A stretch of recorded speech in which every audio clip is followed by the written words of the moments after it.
All right. I've given it about a minute, and I don't want to go too far so that we have time to get through the material. So let me, I actually want to come back to who I am in just a minute and start with the agenda.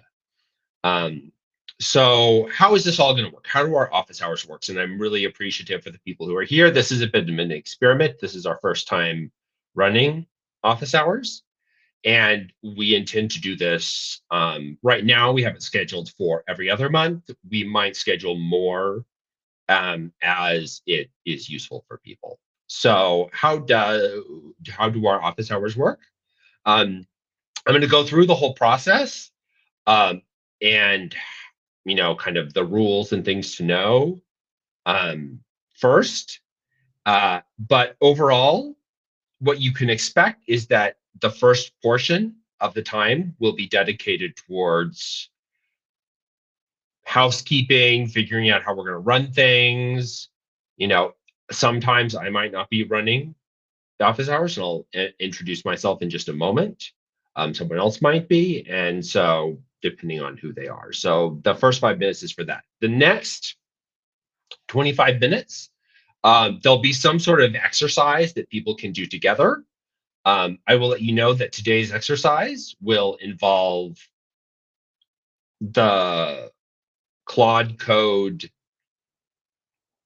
UI program. So if you want to actually prep to do the exercise along with me, the thing to do while we're going over the agenda is to go to, um, if you have a Claude account, is to go to their website and to download the Claude app onto your desktop and get that set up while we're doing this. And then after we do some sort of exercise, we won't spend a long time on a little exercise. This is just to kind of get people percolating, some ideas going. Um, During that exercise, please put comments, questions, things you want to try. The whole purpose of office hours is to like work on a problem together, to to experiment, to test things out, to learn.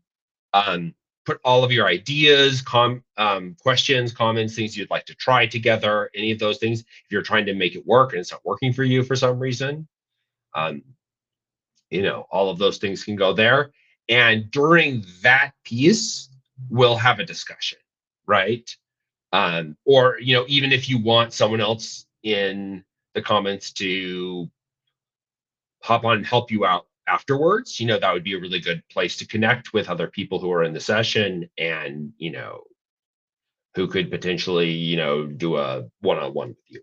And if you're having trouble and would like an engineer to sit with you, I'm sure that's something that we can provide.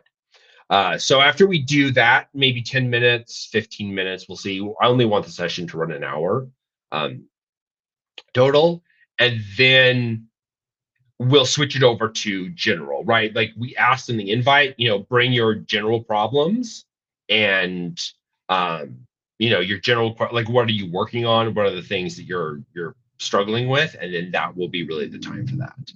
So things for you to know before I introduce myself. The first thing, the stream, because of the limitations of LinkedIn platform, the stream is on a 30-second to somewhere between a minute and 30-second delay. So I can't respond directly. And that's not because I'm not paying attention or that the moderators aren't paying attention. It's simply, a limitation of the platform that we're using. And for if you would like to interact with the stream, LinkedIn does not provide live chat. So any of the questions, comments, things you'd like to work on, please use the comments feature in LinkedIn Live. And we have a moderator monitoring those comments, and those will be fed in the appropriate moments.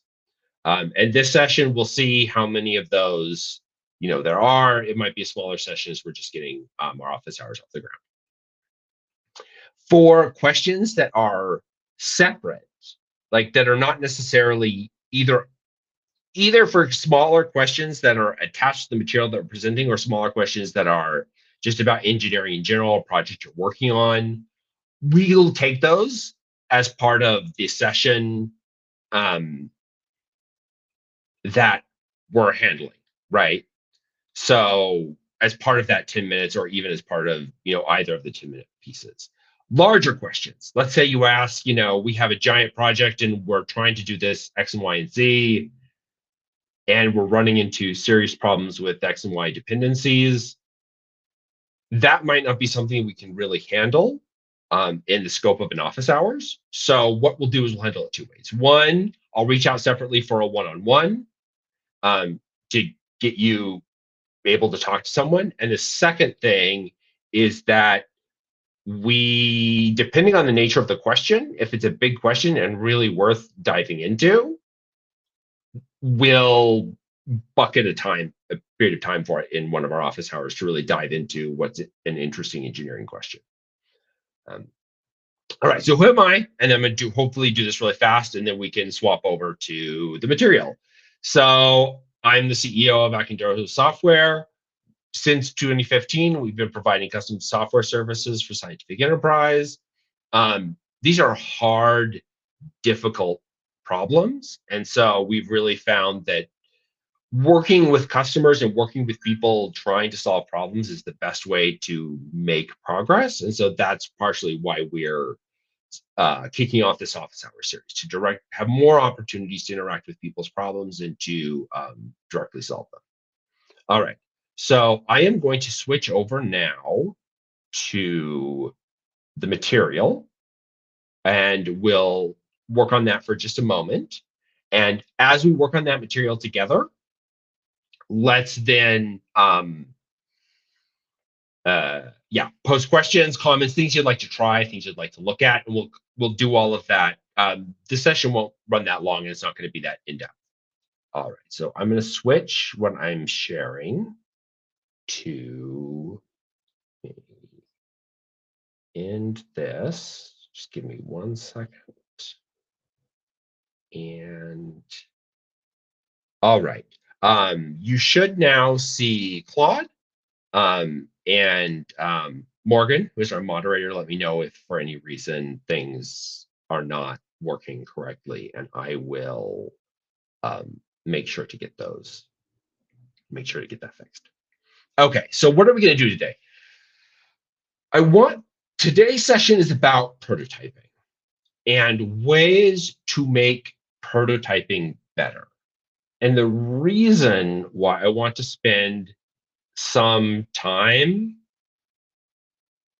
on doing this is that the hardest problem in software often isn't building the software. And I think there's this misconception that the development itself, the coding part of software, is the part where things go wrong. That's not really the case. Most of the time, and there's a lot of research on this, I just did the last newsletter, is that things fail because you don't actually know what you're supposed to be building. So you need to really spend time at the very beginning understanding what you're building, and having engineers understand what they're supposed to be building. So today we're going to be talking about prototyping and bringing in engineers and how to make those sessions productive.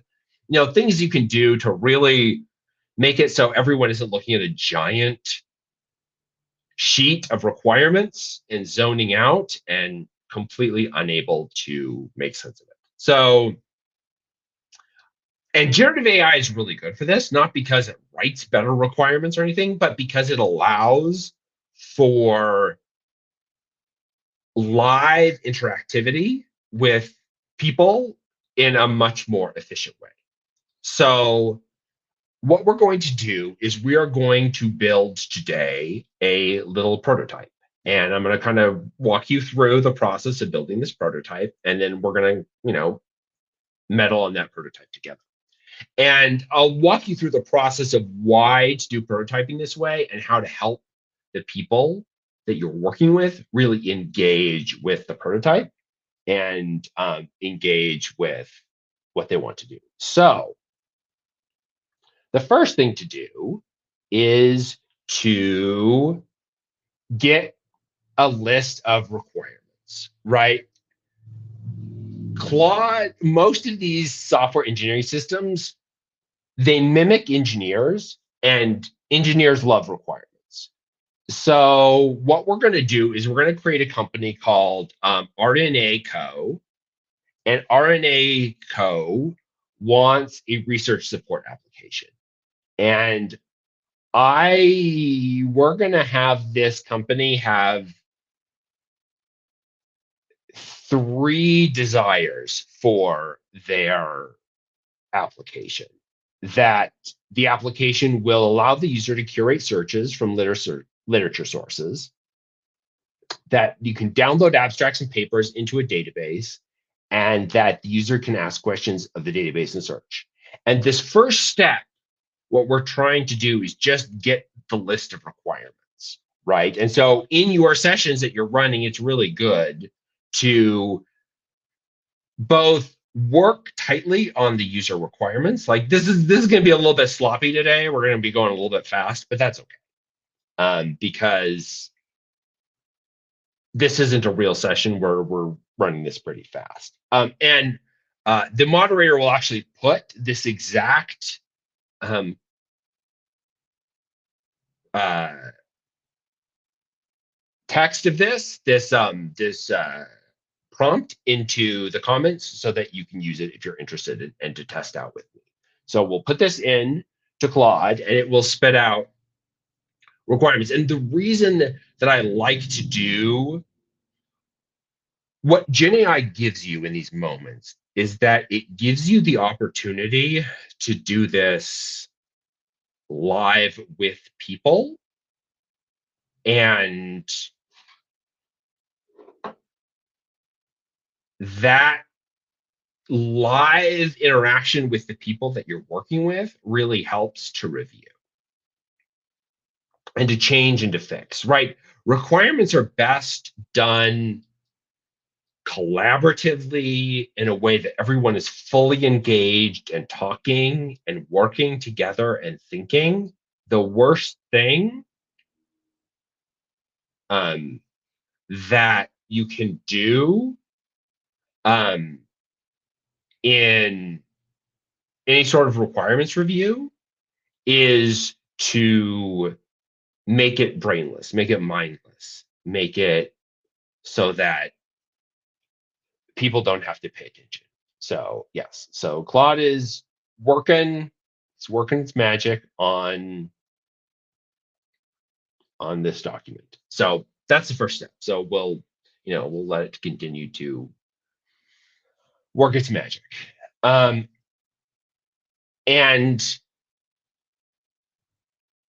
then what you can do is, as you review these requirements together, right? You can directly do that as a team, talk about it. We're not going to do a lot of that discussion here, just because again, we'll get through the process. What you also should pay attention to is that when you're doing prototypes, there's only 22 requirements, functional requirements here. That's good. When you're prototyping, you don't want 50, 100 requirements for your prototype. That means you're prototyping probably too much. So try instead, when you're prototyping, to just prototype the absolute smallest. And when people start getting, well, we should add this to the prototype, and we should add this, try to cut it back. Just like get the first version of the prototype, let everybody kind of see what they're doing. So, and when your requirements really starts to get too big, you've gone a little bit too far. So don't go that far. So now what we can do is we can take this requirements document, and we can, instead of downloading it, want to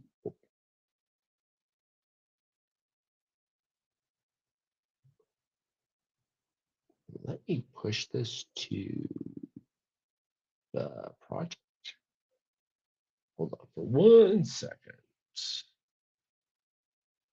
Ah, oh, lets me push this to, I guess I'll have to download it and then upload it. So we'll do that. Okay, so we'll go back into our project and we will upload the thing that we just created. Normally, it might just be because of how zoomed this is. I wasn't able to get it to push it directly into the project. Okay, so next we've got our list of requirements. And okay. And yeah, and I see that there are comments coming in. What we'll do is we'll come back, like, and we'll refocus on those. Like once we get, I'll do this next step and then talk about what the last step is. And then we'll might do a little more comments kind of in the middle, as needed. So let's do the next step and then we'll kind of come back to some of this stuff. All right. And the next step is, and I'll have Morgan put the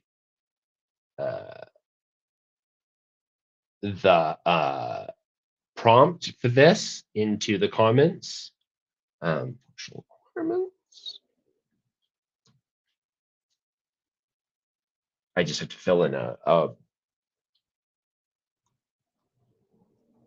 what the name of the thing that we created is into the next one. Okay. So I'm going to have Morgan post this. Boop. And then we'll come back to that one in just a second.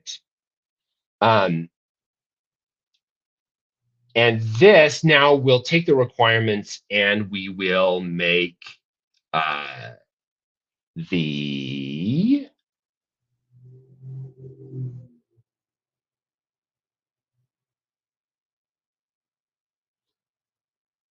SVGs, right? And Morgan will post this one as well.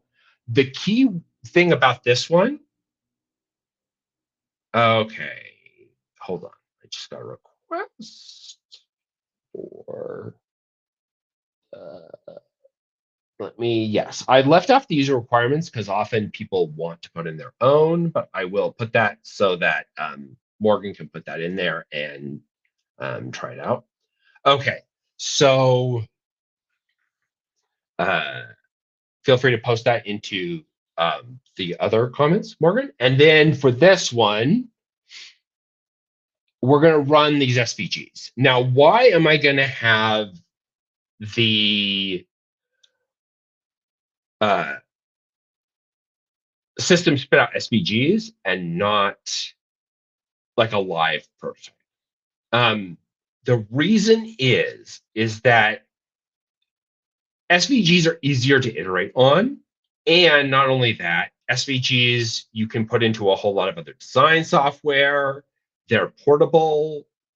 They are, and we'll talk about live prototypes in a minute, but really when I'm working on the design, what does software look like? It's really handy to be iterating on these SVGs and to help people visualize what software is, because often the reason that requirements review goes off the rails and that people don't like look at a giant, that table of 24 requirements that we just saw and their eyes glaze over and they don't even know what to do, is they can't really see it, right? We're visual creatures, and in order to work with each other, we almost need something visual to work off of. We don't handle it. And so often the old way, when you were building software, before these sorts of technologies, what you would do is you go through the requirements, you send them all off to a designer. It would take a week or so. You get back a design and then you set up a session and you look over the designs, and sometimes design would be complete, sometimes they'd have placeholders, the users would have questions. You might have to go back to, was the designer invited? Like it would turn into a bit of a nightmare. So what this allows you to do instead is, now let's work on this together. Like in real time, let's look at these things. Let's try to make sense of it together. Let's make changes together. Um, so I want to zoom out a little bit. You might not be able to read the text as much, but you'll be able to see. So it's actually starting to build the wireframes. And what you see about the wireframes is that they start to answer a lot of questions about what this is going to look like in reality, both for the engineers, helping them understand what this looks like, but also the users, right?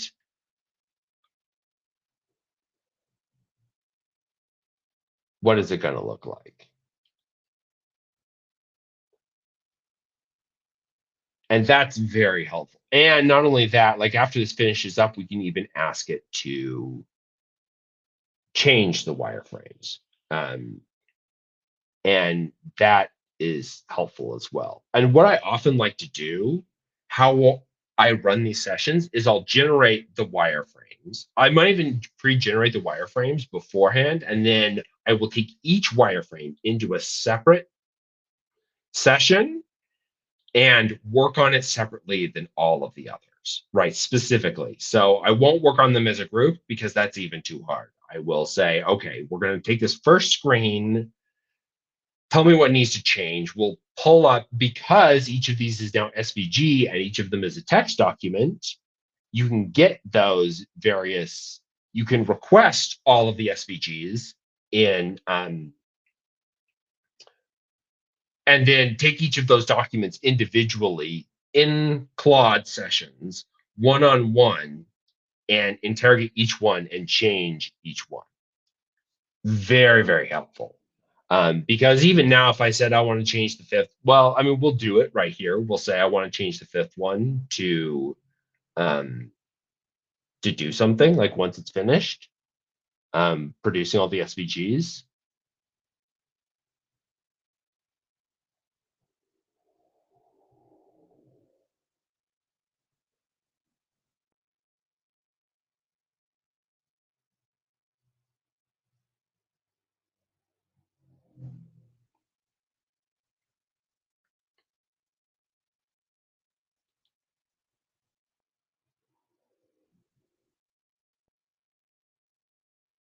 All right, we're probably about finished. And that's good. And then what we can do is we can take one of them and we can make an iteration. And I'll actually show you what I often do with the next step. Um, Actually, first we'll go back to the beginning and talk through kind of the requirements phase. And then we'll take kind of questions and then we'll think about like pushing it into the next step.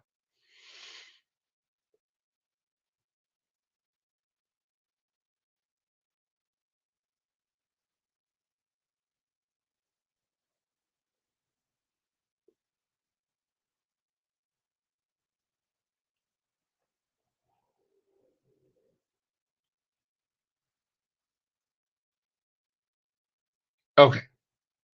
So what this has done is it's done a full kind of how this prototype, if we put all of that into place, what would this prototype look like? And then the great thing is let's say we want to change um, one of the requirements, or we want to, trying to think about what I don't like about this. This is actually pretty good. I'd probably um, push this forward as is. So let's take a quick break on this and go back to the first one, answer a few questions about requirements there, and then we'll push forward. And why I really like to use this, because you can go straight from even these wireframes into a live prototype really fast, which is really great. So let's go back real fast to our initial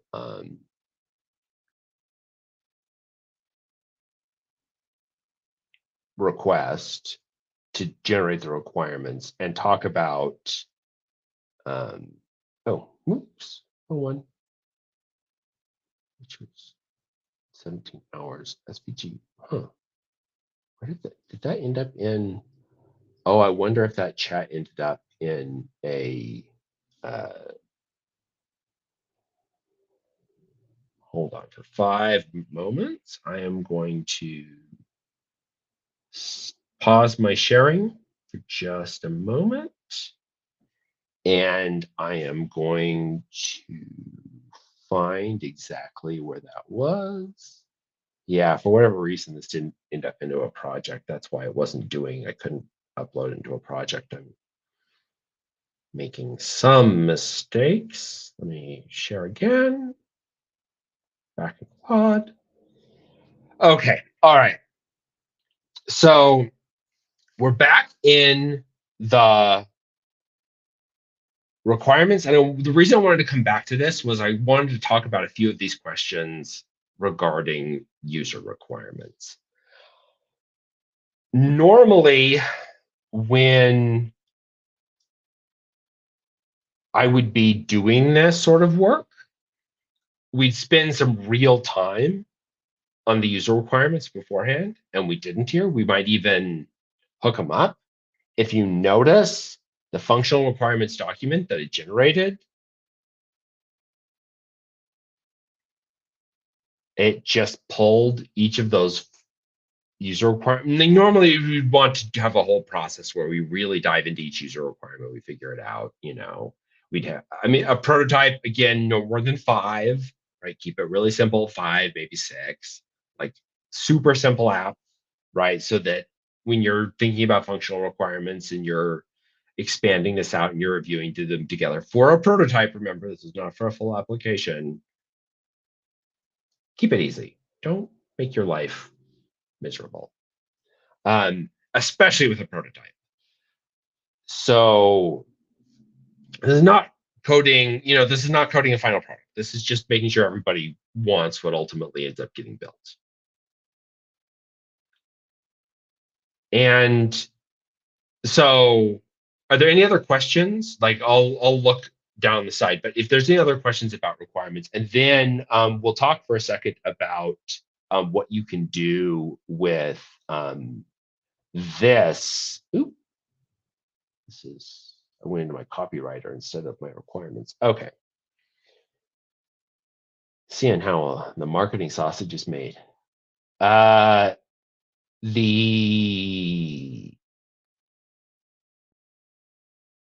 Let's go back into the wireframes. What I really like to produce out of this after I've done a lot of work, and let's pretend for the sake of argument that we have done a full review on these, we've made updates. What I like to do is produce a Markdown document with the requirements.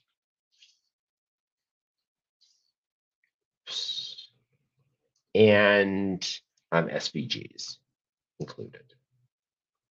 And the reason that I like to get this Markdown document is this is what I will put into a repo and you can build. The user requirements there were just 3 simple pieces of text. So in a real project, you would actually spend some time, you'd get like a real set of user requirements. You would have more than 3 short sentences, but we're doing things a little bit fast today, a little fast and loose on the requirements. But we got what we needed, which was a set of 26 functional requirements. And what this is going to do is this is going to make this,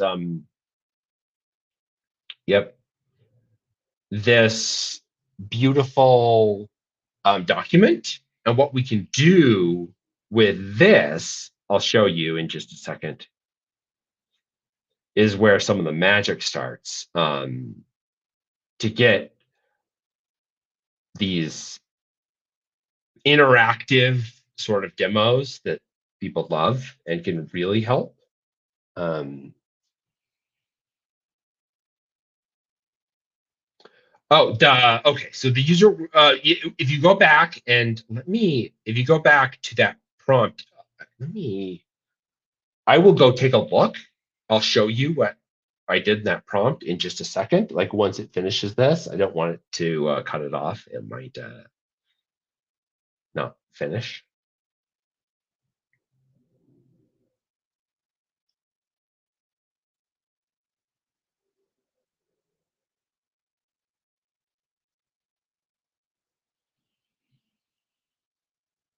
So yeah, it's doing all of its magic.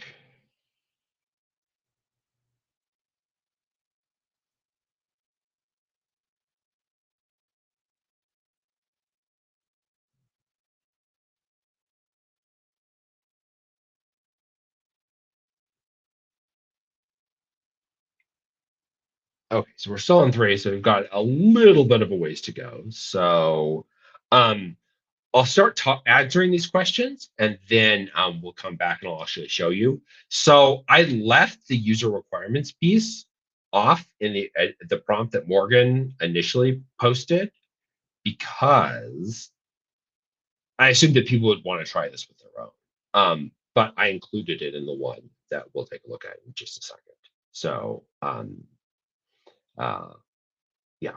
And again, I kept it really, really simple, and I'll actually zoom in and I'll show you where they were and how Claude knew exactly what to do when it did. Yeah, no, they were. If they're not there, then Claude will get confused and it will say, "I don't know what you're talking about. Where are your user requirements?" So everything that it needed was there.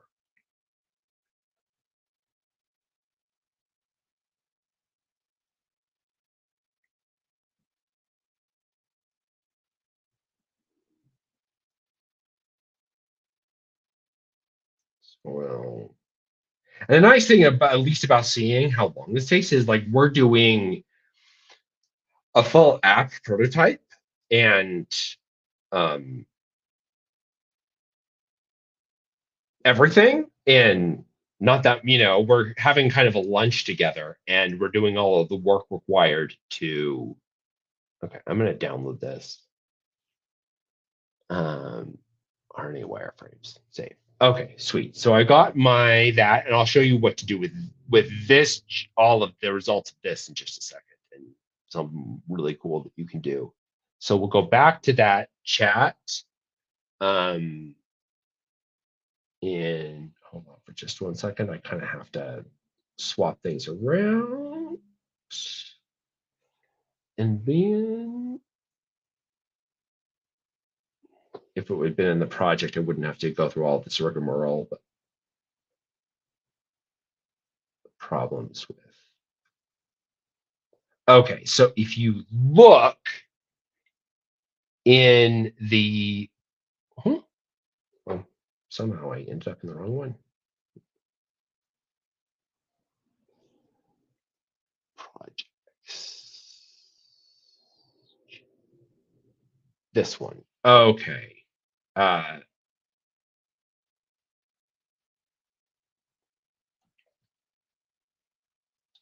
Let me bring this up and we'll take a look.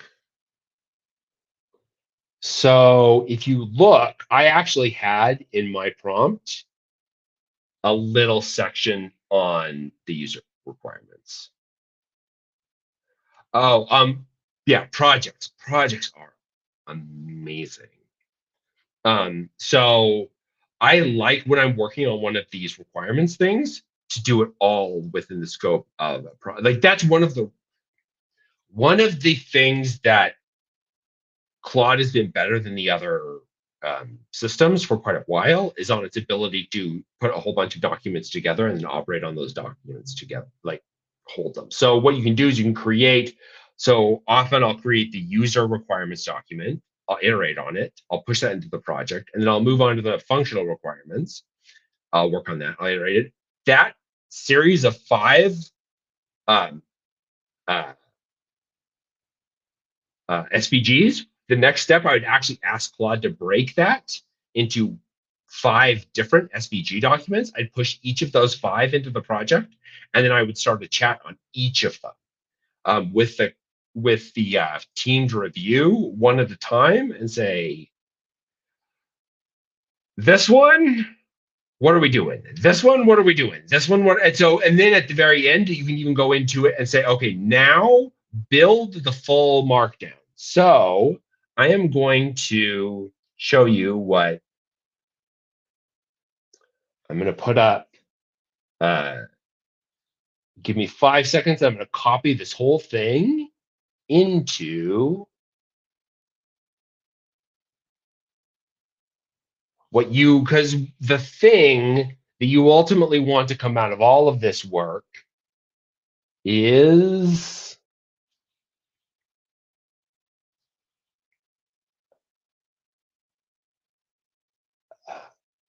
actually, hold on. I can just open it up. Is this. And I'll share my screen and I'll show you exactly what the beautiful thing you want to create in this, which is a markdown document of everything, right? It's the requirements, what your user requirements are, what you're trying to do, and all of your SVGs, right? This beautiful thing, right? Which is everything you want, right? And what you can do with this is you can take it and you can put it into, and I'm just gonna take another few seconds to copy this file. And the reason I'm not sharing this is because I'm on my desktop moving stuff around.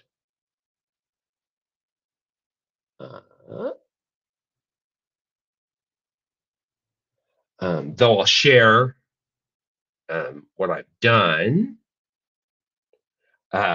in my desktop. I now have that markdown document in a place that I can now build out a code repo, right? And again, we're not engineering here. We are prototyping. And so what we can do is we can ask, we're going to go back into Claude. And this is why the desktop app is so good. You can switch right from prototyping, right from requirements generation, straight into coding. And so now we're in this prototyping session, and I will have Morgan paste this next bit of text, which is, hey, how about you build me a prototype so that we can look at it together? Wouldn't that be cool?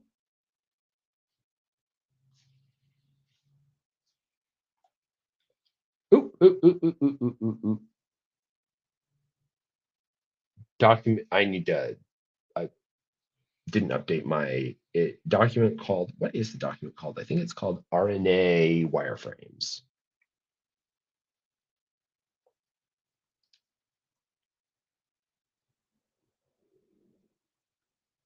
.md. Okay, sorry, I just have to update I was running tests on this and just to make sure everything was going to work. So me update, and we're going to code this way. Boop. Okay, take it away, Claude code. So it's going to do that, and at the same time it's building, I'm going to put this and wriggling and scheming. I've had it complain to me about how these MDs are too big before, and it seems to be okay. And they've said that the overall context window for Sonnet 4.6 and Opus 4.6 is now 1 million tokens. So I've never found that it's a problem to um,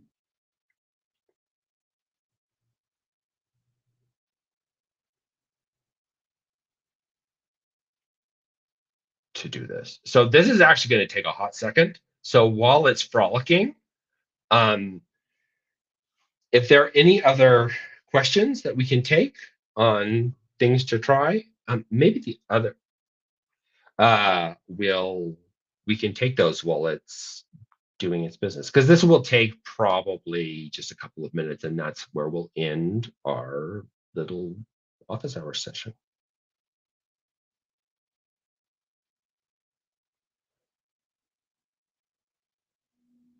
All right, maybe hold on. What I'll do is I will try to find where you can download the desktop version of Claude real fast.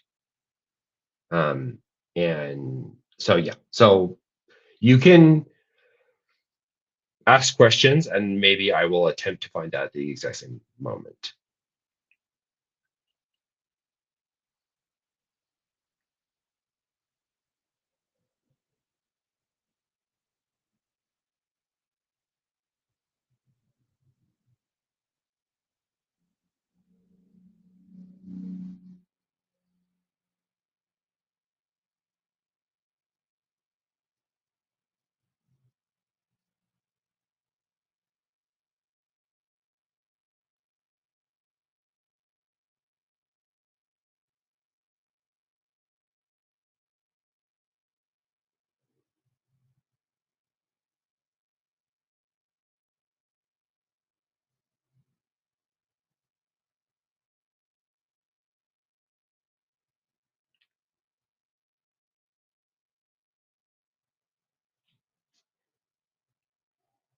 All right,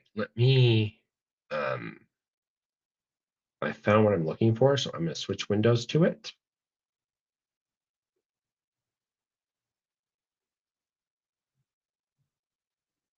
So if you go to the Claude website, the thing that I'm using, of course, I'm using the Windows desktop app.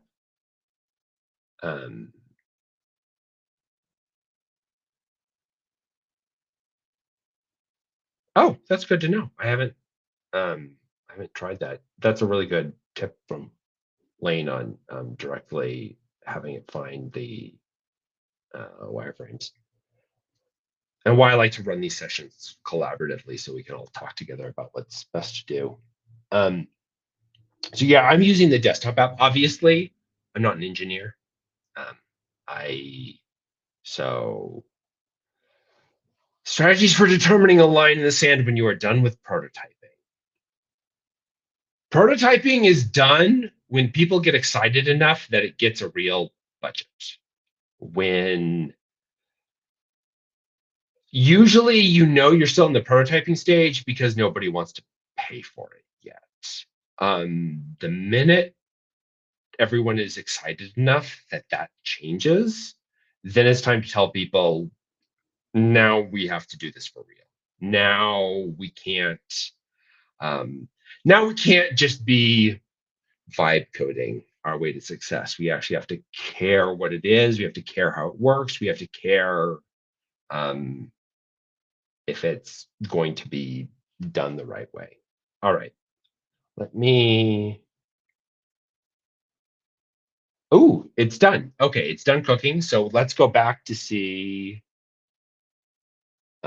what it came up with.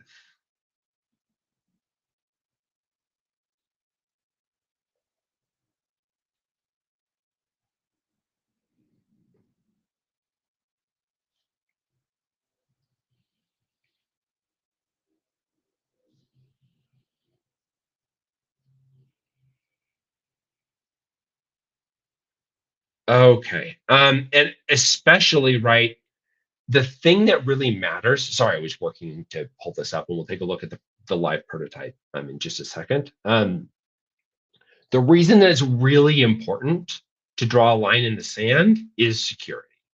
And if anybody wants like a giant list of things where the prototype has gone where people have put prototypes into place and it's been not good because security has gone bad. There's a really long list now. Let me switch back over to Claude and we'll take a look at what it built. So it built like a lovely little, interestingly enough, I don't know why, but the so added to library abstract. So what this does is like obviously this isn't working and this is all mock data, but that's okay, right? It allows people to see what it would look like if it were real. And that's often quite no one's working on. Okay, search within library. Oh, Q&A. This is what I want. Ask questions. Test question. I want to see if the prototype will allow.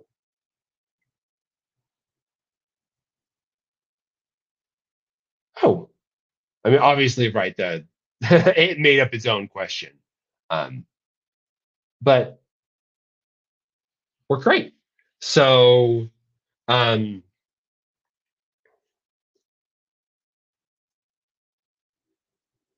I'm interested in like what it's actually doing over here. Uh, but regardless, right, we built this prototype and it's doing exactly what we wanted. So what I'll do now is, now that you've had a chance to kind of look through this whole process, I'll give one more moment for questions and then we'll wrap up the session. I hope that this was useful and interesting. Let me bring it back to myself and we'll, whatever. Oh yeah, no, it was just Cloud Code was just, I guess, finishing up the prototype. I jumped in just a little too early, but did a great job and it's live and now working and I can play around with it.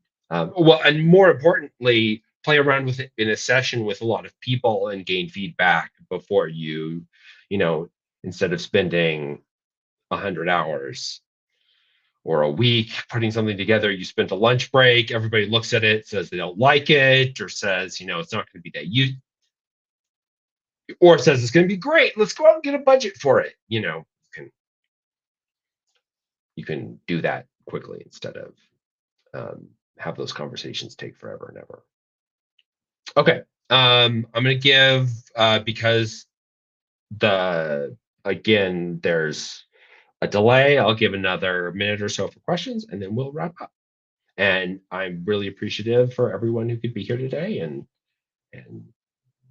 you know tinker around with us. And please let us know if there's anything that we need to that would make these sessions more useful.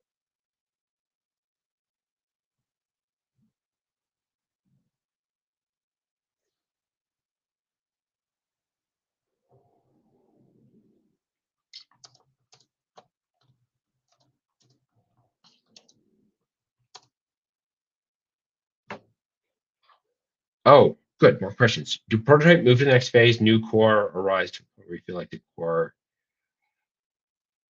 Um,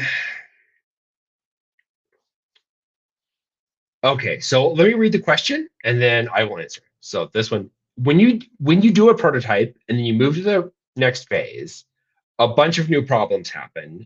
Do you go all the way back to prototyping or just edit the requirements document? Depends, right? I mean, this is one of those lines that you have to play with software. Is what you are building fundamentally different, or is it the same thing? If it often, let's say, people want to, this process is great for like testing out like a whole new feature. Let's say you're building this app and someone says, I now want this, but I not only want, it to download papers, I want it to download figures and be able to, analyze, like create a library of figures and, potentially create new papers off of those figures.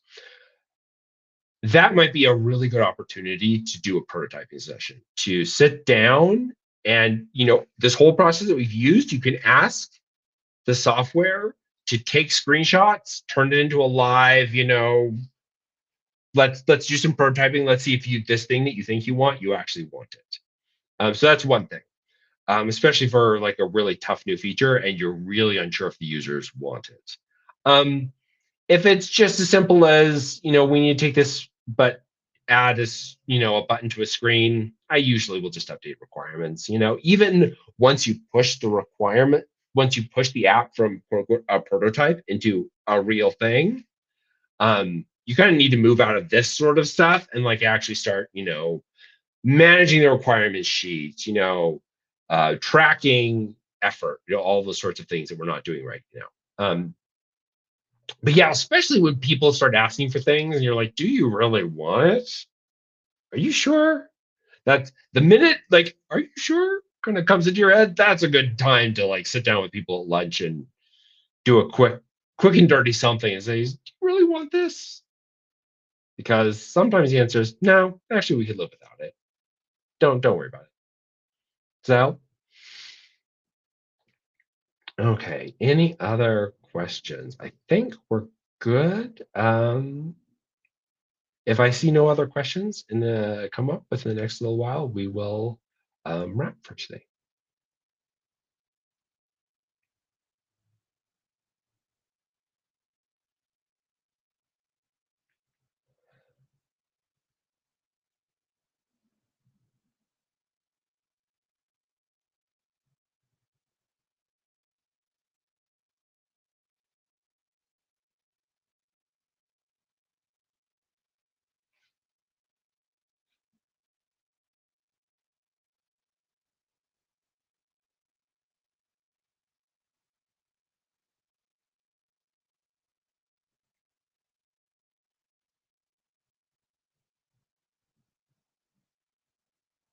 Okay.